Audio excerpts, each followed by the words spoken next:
বাংলাদেশ জাতীয়তাবাদী দলের ভারপ্রাপ্ত চেয়ারম্যান তারেক রহমানের স্বদেশ প্রত্যাবর্তন উপলক্ষে রাজধানীর পূর্বাচলের জুলাই ৩৬ এক্সপ্রেসওয়ে, বিমানবন্দর সড়ক ও এর সংলগ্ন এলাকায় জমে থাকা বর্জ্য আবর্জনা সরাতে বিশেষ পরিচ্ছন্নতা কার্যক্রম শুরু করে ঢাকা মহানগর উত্তর বিএনপি।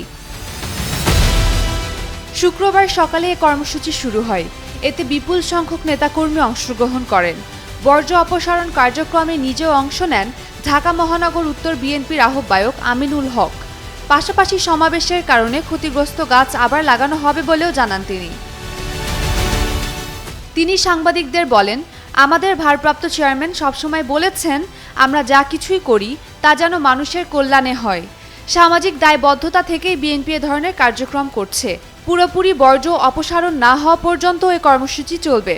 আমরা আজকের এই ৩০০ ফিটের যে রাস্তায় যে ময়লা স্তূপ হয়েছে সেই রাস্তাগুলো পরিষ্কার করার জন্য আমাদের সকল দলীয় নেতাকর্মীরা ইতিমধ্যে রাস্তা নেমে পড়েছে। আজকে সারাদিন ব্যাপী এই ৩০০ ফিটের পুরো রাস্তাটি পরিষ্কার করা হবে ইনশাআল্লাহ, এবং যতদিন পর্যন্ত পুরো রাস্তাটা পরিষ্কার না হবে ততক্ষণ পর্যন্ত এটা অব্যাহত থাকবে।